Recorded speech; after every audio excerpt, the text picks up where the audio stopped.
getting lumped up with RockerMike and Rob Rossi. I'm getting lumped up with RockerMike and Rob Rossi. Well, I'm lumped up, but I'm okay. It's gonna get lumped up anyway. You better call back the posse. Just getting lumped up with RockerMike and Rob Rossi.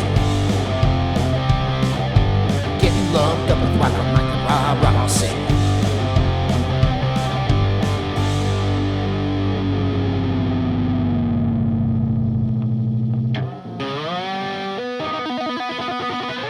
Hey everybody, welcome to another episode of RockerMike and Rob Presents. I am RockerMike. The big guy to the top left is Rob Rossi. And we have a very special guest today, very unique kind of guy. His name is Charles Rosenay of Liverpool Productions. Thank you, Charles, for coming in. Love being here. Thank you. Okay. And we're going to talk about quite a few things that Charles has done. He's had his hands in quite a few things over many years. Many things are Beatles related. We all love the Beatles here on the RockerMike and Rob Present show. His most recent book, and he has several, which is coming out very soon, is called The Book of Top 10 Beatles Lists. And it's related to celebrities, right? In some way, Charles. There is. It's a celebrity book, definitely. Okay. You've also written The Book of Top 10 Horror Lists. That came out 2 years ago. Yes. True Ghost Stories of Connecticut. You've been involved with Beatles conventions across the country. You've published a magazine called Good Day Sunshine about the Beatles. You've hosted tours, I believe, to Liverpool. Am I correct? That's correct. Wow, you are really a Beatles fanatic. The only thing you left out is my first book, which came out about 5 years ago, and it was the unauthorized biography of Rob Rossi. And I don't see the graphic of that. Actually, I didn't leave it out. I heard there's a graphic novel coming out of that. That's going to be awesome. It's finished book ever made. Yeah. Oh, that's great. What is up this? The Book of Top 10 Horror Lists too. Yes. Really? Okay, that's great. So, Charles, thanks for coming in. I want to give a little background here, how I met you, just to the audience real quick. Back in January, I was at Mohegan Sun at an oldies show, okay, that Bowser from Sha Na Na puts on every year. He's been doing it for like 25 years. He's great. I was there with Lala Brooks, who's a friend of mine, Lala from the Crystals. And I met you backstage, and we hit it off pretty good. And I said, hey, you got to come on the show, and you were down for it. And when you sent me everything that you've been involved with, you really had an amazing career here. An amazing life. I don't know if it's my career. Believe it or not, my career is DJing at parties. I've been a party jock, MC entertainer for decades, and that's the real job. Everything else is fun. It's that sideline. It's all the great things that have made me happy and other people happy through the years. The rest is just it's love of pop culture and horror and rock and all that great stuff. How long you been doing this? Since I was in college. Mm-hmm. We're looking at 4 decades of presenting Beatle festivals and publishing magazines and being growing up. It was the Monsters, it was the Beatles, and baseball. Those were the 3. I had a very similar childhood myself. I loved monster movies, monster models, the Aurora stuff, all that. Forget it. You're gonna love this. If I can show you this amazing photo, which is in not only my horror book, but is in my Beatles book. I found this photo right before I went to print, and I'm like, oh my God, this one?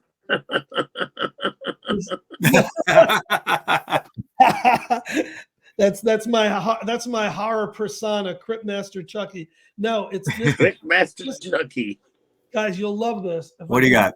If I get close enough. This is me as a little kid. Yeah, I see it. I'm playing with your models. My models, and in the background is a Beatles poster right on the wall. I see it on the wall. Yep, awesome. I couldn't have made up a better photo of me as a kid that just sums it up. All that was missing is a New York Mets glove, bat or ball or something. Oh, same as me, man. Same as me. I'm a Mets fan. That's great. I knew I liked you for a reason. I mean, Aurora models back in the day, just to talk about that for a second. I mean, I live for these things. Okay. I can still remember making the Planet of the Apes one with Dr. Zaius, Amazing. you know, and his arms moved. Okay. Yeah. His head moved. And they were so easy. You didn't even have to really, some of them didn't even require glue.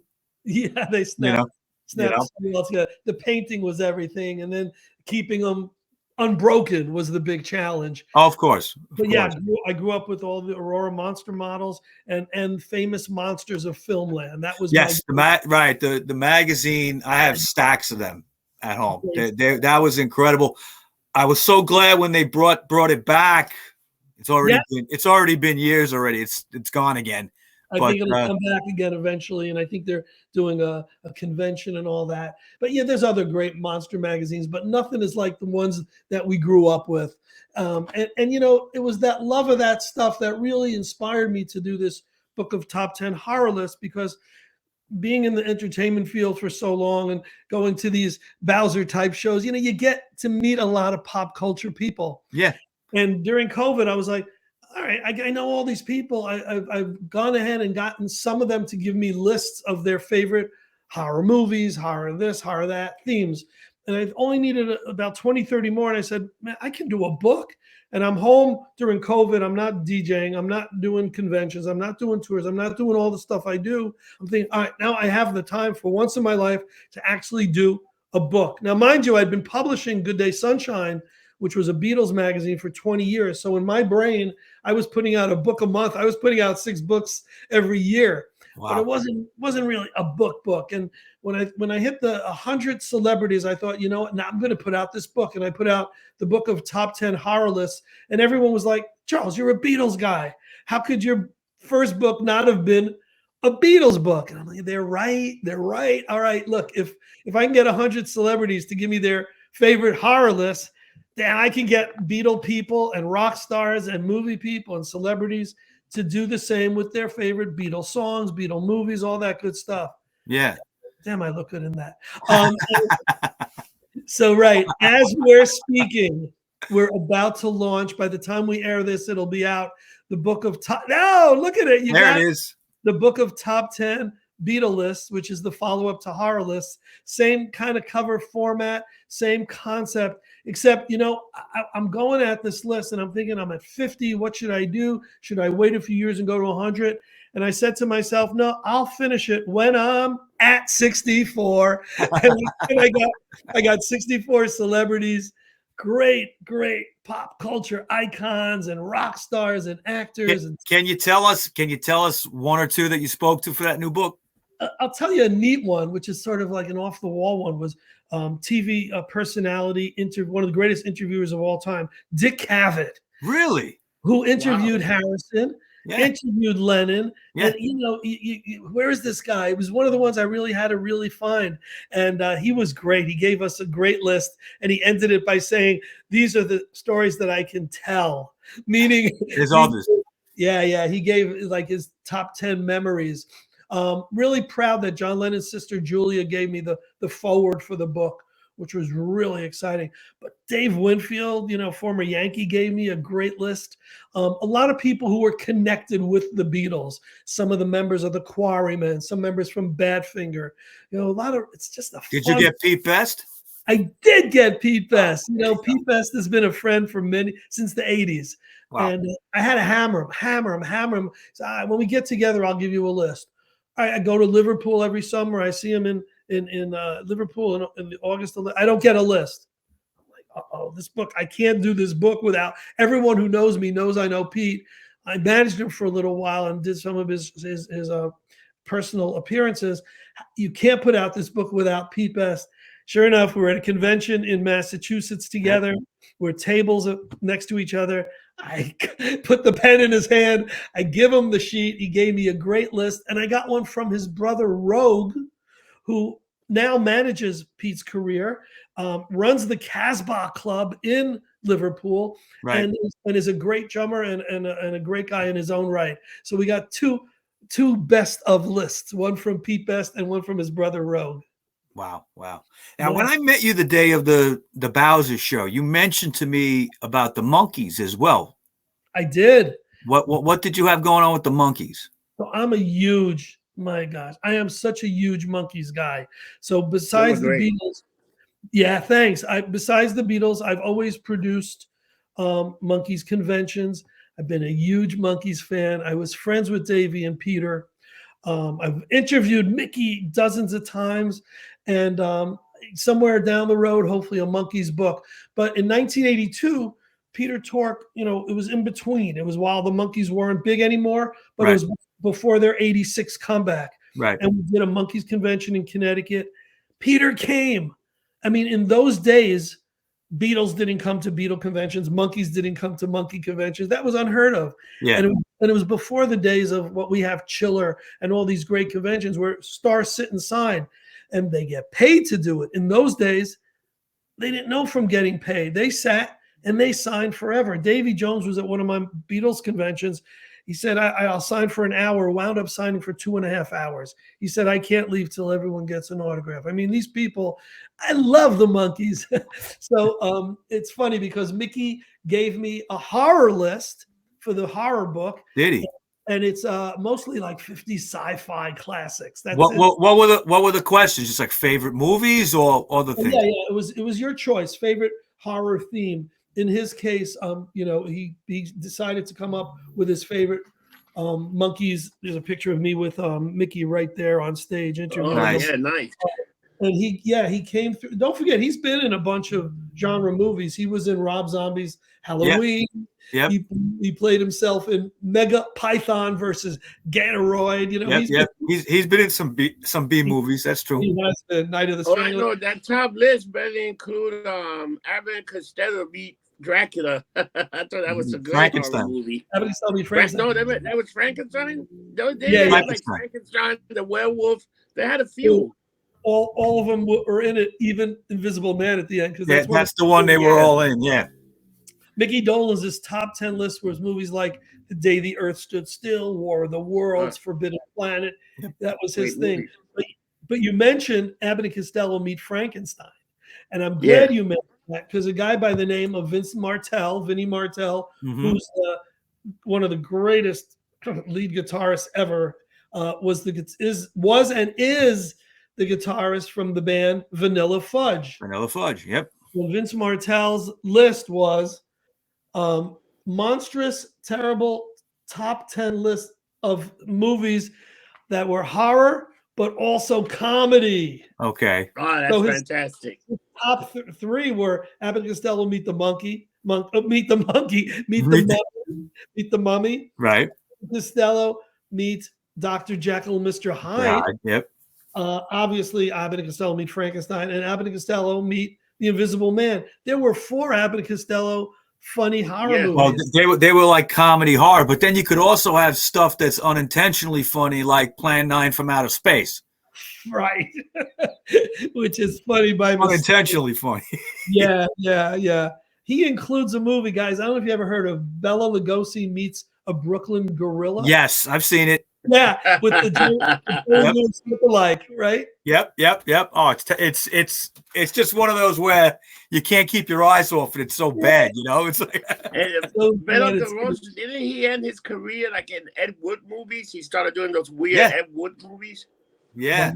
The last Bela movie, if I'm not mistaken, was Plan 9 from Outer Space. It was, and he died during the making of it, and then Ed Wood had to fake his character. He used his chiropractor. His chiropractor, and all he did was from the back with the. And he put a cape over his head, and he was like 6 inches taller than Bela Lugosi. It was obvious it wasn't him. Brilliant. Yeah, it's great trivia. Hey, so, Charlie, you want to hear something funny? Yeah. The only reason we got David Bowie because he couldn't use his real name, Davy Jones. Yes. He had to change it to David Bowie. Because the Monkees were that popular back in the days. That's how popular Monkees got. Yeah, they were monstrous. In those days, I use the word monstrous. They were as big as you can get. It was Beatles, Monkees, and everyone else. And 66. I'm a big fan of Head. Great movie. Oh, that's Right? a fantastic movie. Yeah, and you know the idea. What I always loved about that was, you know, they really wanted to make this film and show that they could be real artists because nobody took them seriously At the time, right? At the time. They weren't allowed to really play their own instruments, even though they could on the albums. And this was a way for them to show that they could do something. And they came out with, like, to me, one of the best, you know, psychedelic pieces of cinema, you know, and music really of that era, you know.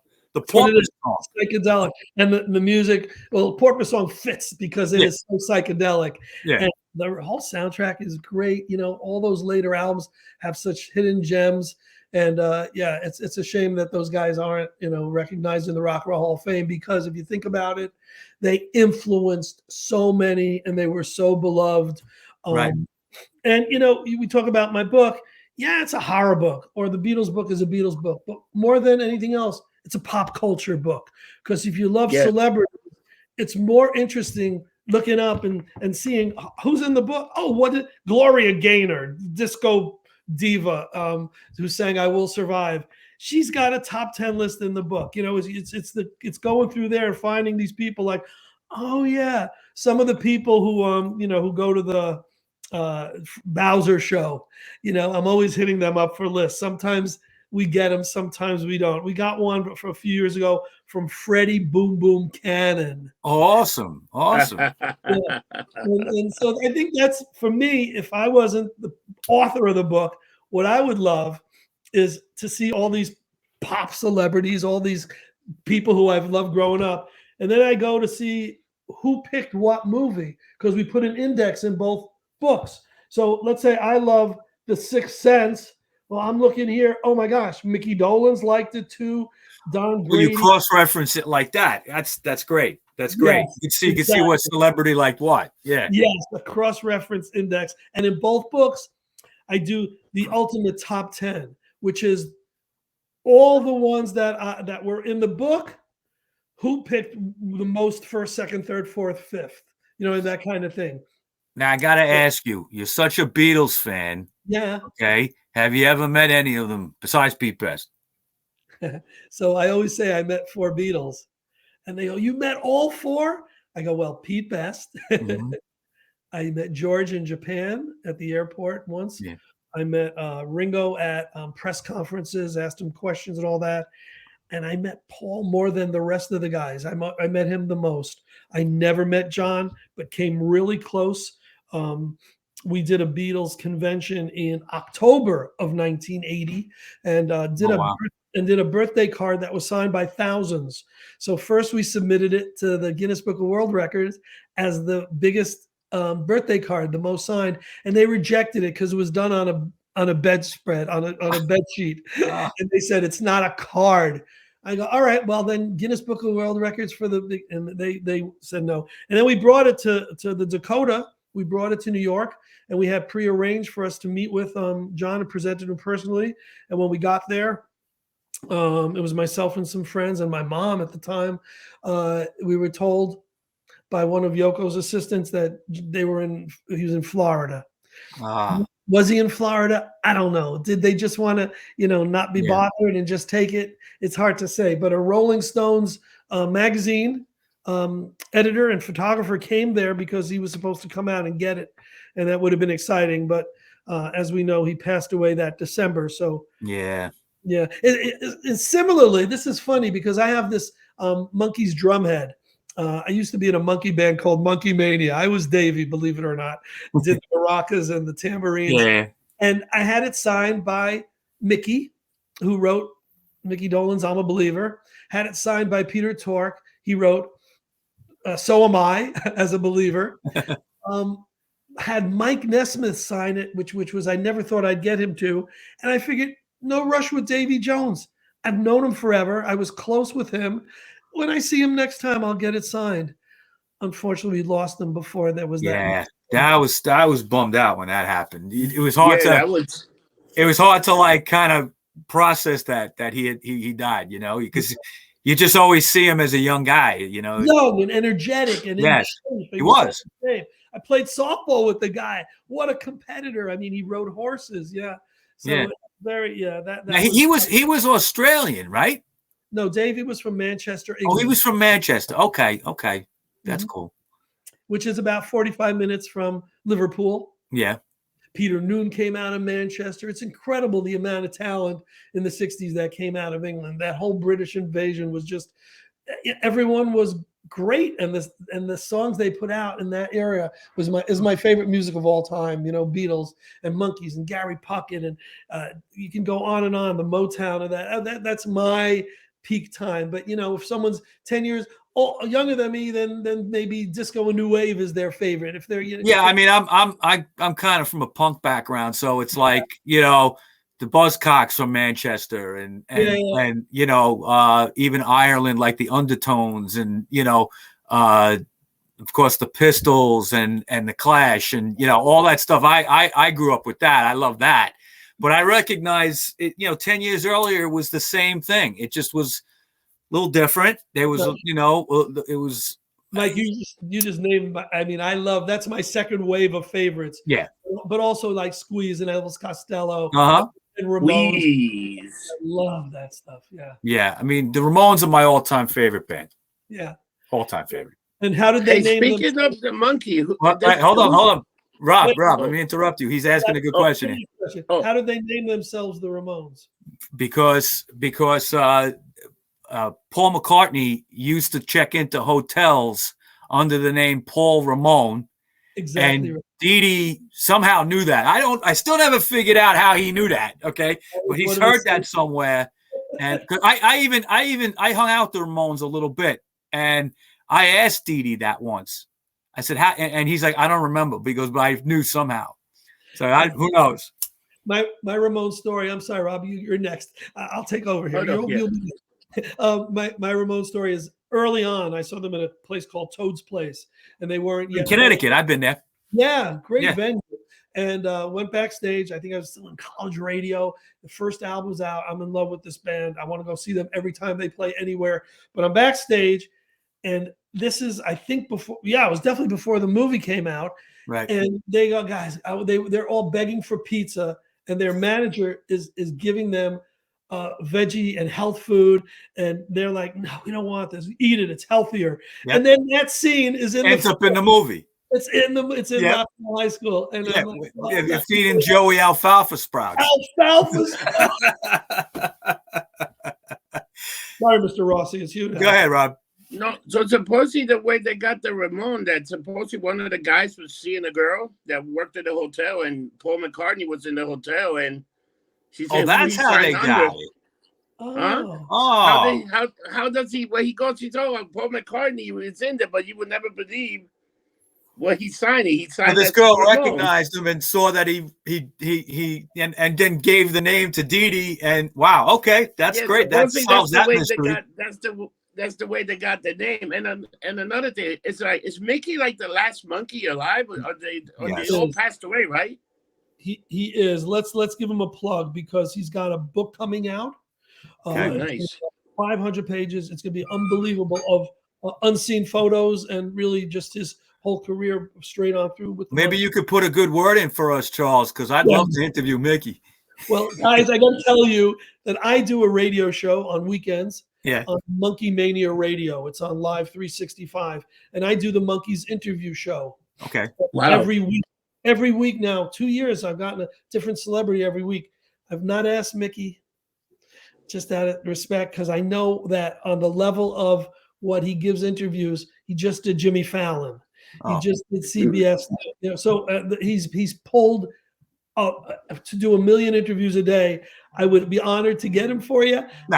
I wouldn't even ask for me. No, I got it. He's A-list again, which is good for him. He's A-list. He's A-list. Yeah. And he's touring in April. He may be coming to your town. If he's coming, you got to see him because he is the last remaining monkey. And he's touring with Headquarters, which is the first album where they did play their own instruments. It was produced by Chip Douglas, and it's the one that they're really proud of. It had Pleasant Valley Sunday. You know the album. Yes. And so he's touring with most of the material, all their greatest hits plus material from that album. So if he comes anywhere where you guys are or our viewers, go see Mickey. I'm a big proponent of seeing our iconic legends while we can. And whether it's Ringo, whether it's, Yes. you got to see them, because you don't know if it's, God forbid, it's the last time you'll see them, or if they'll stop, not just because they're not with us, but maybe they'll stop performing or whatever reason. Go see You know who just came out with an album that I consider an icon? Ian Hunter. Ian Hunter. We got to track him down for you. Yes, I've seen him several times in the last 15 years. I think he's a Connecticut guy too. He's a Connecticut guy. Yep, and he came out with an album. I've heard 2 songs off it. I don't think it's officially out yet. He's kind of dripping it out, but he streamed 2 songs. Fantastic. Oh, great. Fantastic. He is, to me, one of the greatest singer-songwriters. I mean, to me, he's up there with Dylan. That's me, Wow. No, definitely underrated. I met him at Pinecrest in Shelton, which was a venue many years ago. And I said, I don't have a camera, but if I take off my sunglasses, will you? And he said, no. No, he doesn't. No, he doesn't take off his sunglasses. That was our whole conversation. Yeah. He's still got all that curly hair. He looks good, cool. Yeah. But I agree with you that we need to see these people before, God forbid, they're gone. Yeah. And it's kind of to me the situation with music is a little sad today, because not just with the internet and the way things are and stuff, it's also there's kind of like a generation that's kind of lost, that doesn't know about this stuff, and we need to keep that flame. You know what I'm saying? We need to keep that going. Guys, I think we were very lucky, to have an album, because that's part of our childhood. Not only was the music the soundtrack of our growing up, but to be able to open an album, to smell that, the vinyl, to look at the liner notes, to read the lyrics and play along with. I think that's definitely missing when everyone's streaming. And I hope that doesn't happen with movies. I hope people will still always go to theaters, and I hope people will still always see concerts, because that's such an important part of a social life, and part of being free in America and being able to do these things. It's sad that we're losing some of that. And when you talk about current music and the way people listen to music, it's a shame that it's not the way it was. Yeah. But it is what it is, right? But on a positive note, not to be negative, but on a positive note is, vinyl has made a great comeback in recent years. I just wish it wasn't so expensive, but I make it a little bit more affordable for the masses. But I have seen kids, teenagers running out buying records, and that's cool. I think that's very cool. And if you go to your local record store, kids in the bar every day with records. They go to that the record store around the corner from International on 6th Street over there. Yeah, young kids, they're 22, 23 buying vinyls. Yeah, buying Zeppelin and Doors and Beatles. It's great that they're digging back into that. Yes. Yeah, and there was nothing like a vinyl record. I mean, you opened it up, like you said, the smell. Maybe there was a poster inside. You were lucky, I went through. I still got all my vinyl from when I was a kid, and I opened up my Stone Beggar's Banquet, and it's a gatefold. It opened like that. Right. And I opened it up recently, and I found 2 pot seeds inside. I'm like, shit, that's been there for about 40 years. Did it come from the record label? No, it did come. It could have, because when you open that up, you have them there's that picture of them on the table, eating apples stabbed with forks. A little pot seed in there probably would have worked. That's great. That was there for a long time. That's funny. Okay, so let me ask you something. You were doing, I'm not sure if you still do it, but you were doing an annual Dracula tour to Transylvania. Tell us about that.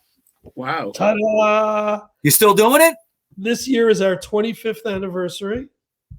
We've been doing it since '98. We go to the unholy land. We bring travelers to Romania, and we go to Transylvania. We visit 3 castles, including Paneri, which is the real Vlad Castle. What we do, guys, is we combine the history and the truth behind Vlad the Impaler with Right. the fiction and the fun and the whole Dracula legend, and we combine it so people have the greatest time. We do Beatle tours to Liverpool, that'll be my 40th year, and we do the Dracula tours to Transylvania, our 25th year.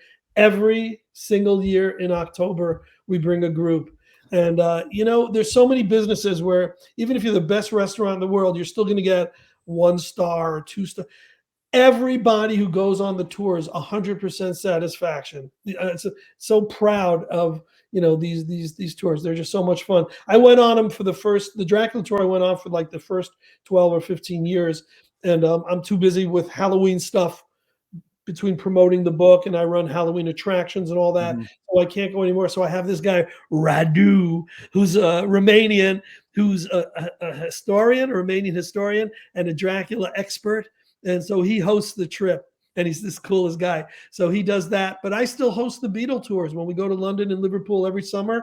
40 years, I've been bringing the people over. I'm making sure they have the greatest time. This year it's sold out, and we're going inside Abbey Road Studios. It's so exciting. Awesome.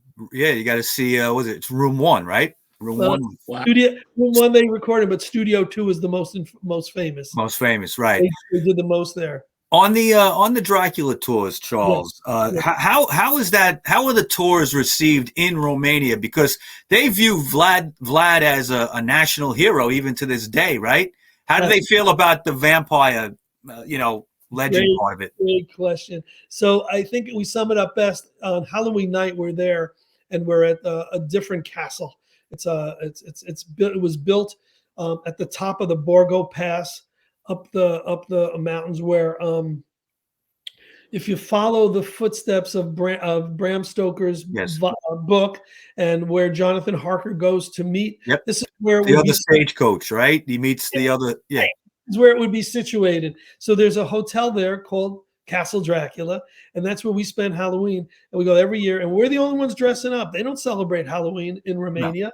No. They don't celebrate this dress up, but all the news crews come, all the local TV and radio, to see these crazy Americans dressed up for Halloween. So it's not so much that we don't recognize the vampire stuff. It's the Halloween stuff that that takes them for a little twist, for a little head turning, so to speak. We did a podcast, I guess it was over a year ago now, where we talked about. We did several podcasts where we talked about the legends behind these characters. I did the Wolfman and Mummy and stuff, wow. and then I did Dracula. And I what I love sometimes with my podcast with Rob is I do a lot of the research with the show to put it together, and I love when I learn something. When I really I didn't know that. Yeah, I didn't know that Bram Stoker really researched this for 10 years. 10 years. I knew he did research, but 10 years before he even put pen to paper. He researched it, and somehow I think it's one of the most brilliant. It's led to so many great films and so much great. Yeah. Bram Stoker. Thank God for Bram Stoker, because if you think about it, his book didn't come out. No, I shouldn't say this. What I should say is the Dracula film that came out first, based on what he put to paper, wasn't licensed to be Dracula. Nosferatu. Right. Definitely. And it's scary. And in its time, my God, it must have been unbelievable. But as much as I love Bela Lugosi, and I think he is, when you think of Dracula, who do you think of? Bela Lugosi. Lugosi, yeah. But if you watch the film, it doesn't hold up. I wouldn't say it. I get where you're going. I don't think that it doesn't hold up, but I don't think he's the best Dracula. You know who is my favorite Dracula? Christopher Lee. Absolutely. Hands down. Yes. Okay. Yeah. Hands down. I think that the way he played the character. Yes. I think it's the best out of all of them. Okay.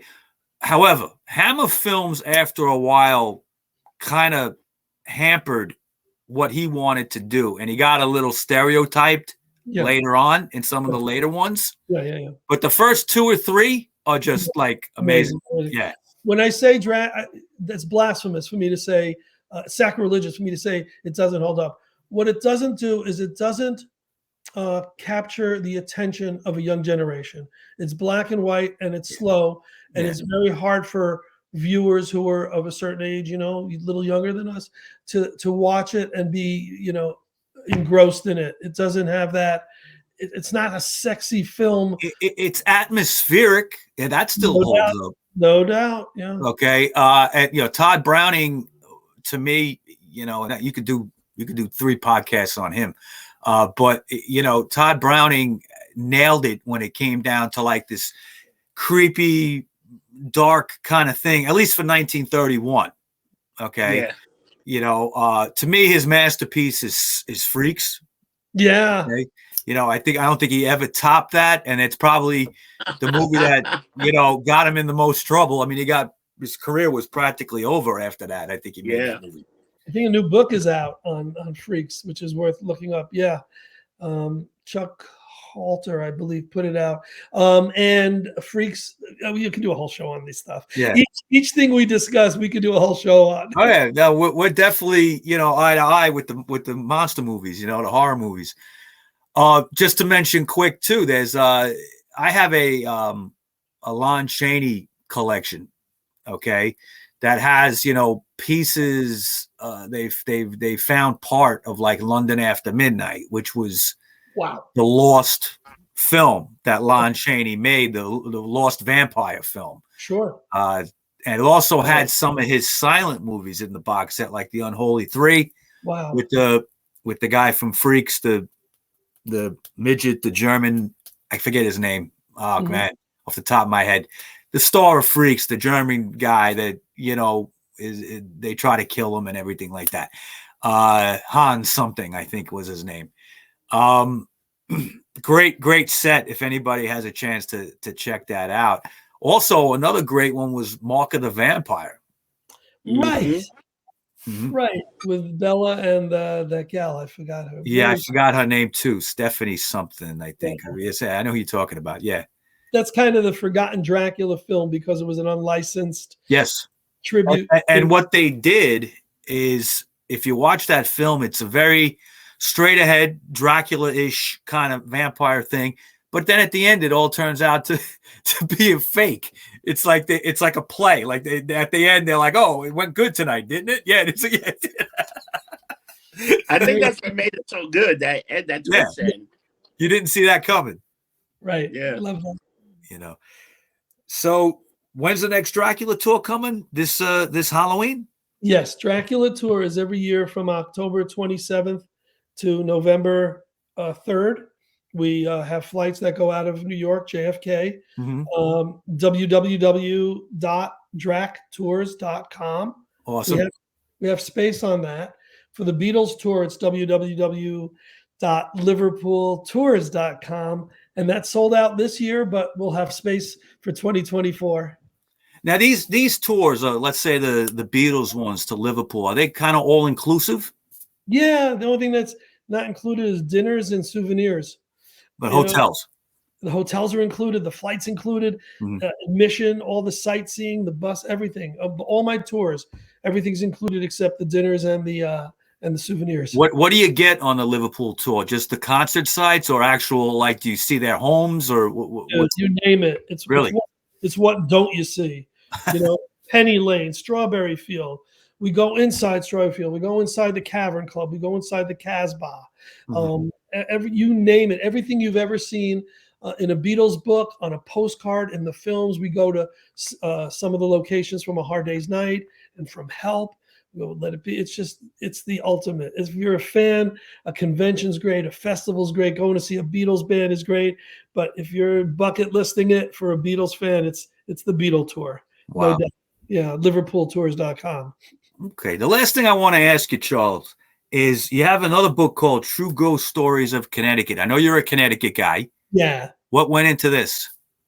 This came about because I've been getting more and more into the paranormal. I produce the Paracons in Connecticut, Paraconn. And if someone wants to check it out, we're having one in May, paracon.org, Paraconn.org.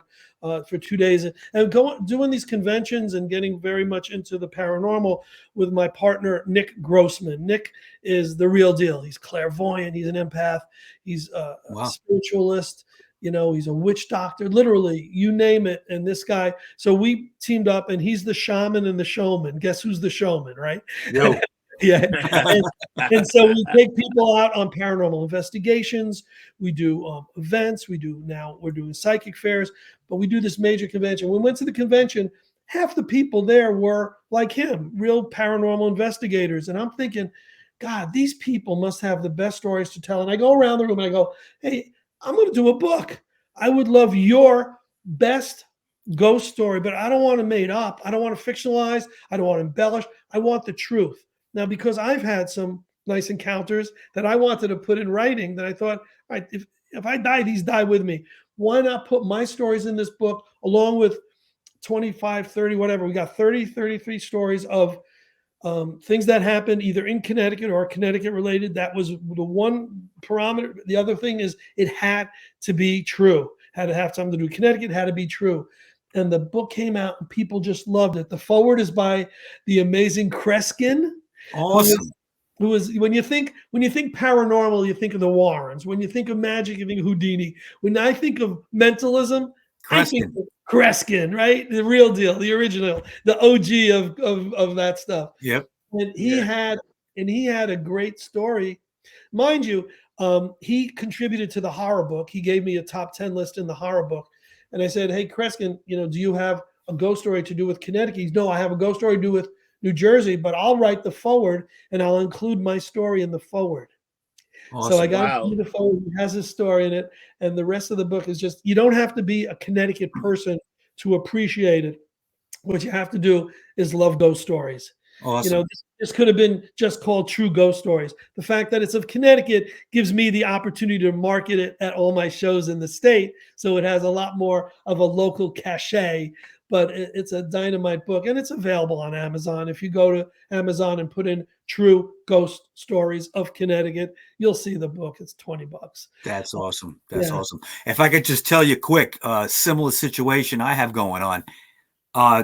Film director Danny Garcia, who's a friend of the show, and he does a lot of documentaries. He just did something called Nightclubbing about the Max's Kansas City Club. Okay. He did a documentary on Brian Jones, The Clash, Johnny Thunders, Stiv Bators, a bunch of people. He has a new project now about the Chelsea Hotel. Yeah. And different stories about the Chelsea. That's pretty much what this movie is going to be. And I worked for Verizon for many years, and I covered that hotel, and I have a ghost story in that hotel. Okay. And he interviewed me, filmed it. And, at the hotel, I'm sitting on the steps of the basement and, telling the story of what I saw down there. Okay. One time, like an apparition of a girl. Yeah. And I wasn't sure if he was going to keep it in the movie, but he just told me recently he is keeping it in. So it's great. I'll be in his next movie. So it's cool. But I love stuff like that. I mean, that's stuff that, a lot of people don't take seriously. I kind of do.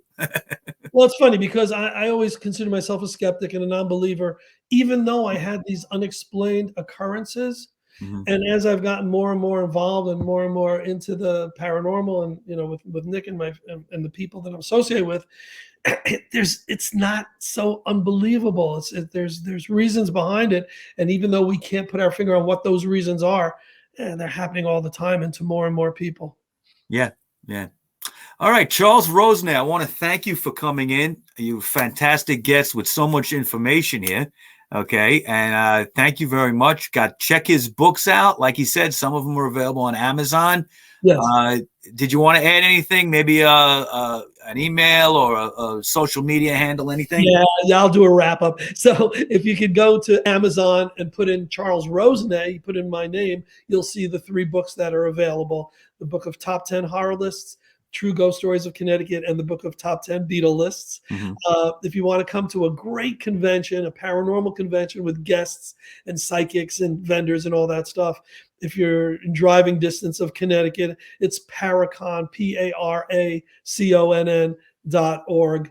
And we already told people they want to come on a Dracula tour, tours.com and a Beatles tour, Liverpool Tours.com. Too many .coms, too many events, but you know what? They're all fun, and I'm blessed that not only am I doing stuff that I love, but I'm bringing people a lot of joy with the stuff I do. It's so important to love what you do. Yes, it is. You know, in life, it really is, and you look like you're doing just that. So it's great to see. So much so. And Monkey fans, we talked a lot about the Monkees. Tune into the Monkees interview show on Monkey Mania Radio, live365.com. I'm on weekends. Okay. Thank you, Charles Rosenay. Thank you, RockerMike and Big Rob Rossi. Big Rob Rossi. Guys, thank you so much. All right. Take care now, brother. All right. Take care. All right.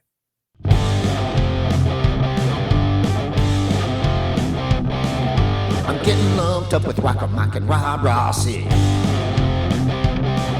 I'm getting lumped up with RockerMike and Rob Rossi. Well, I'm lumped up, but I'm okay. It's gonna get lumped up anyway. You better call back your posse. Just getting lumped up with RockerMike and Rob Rossi.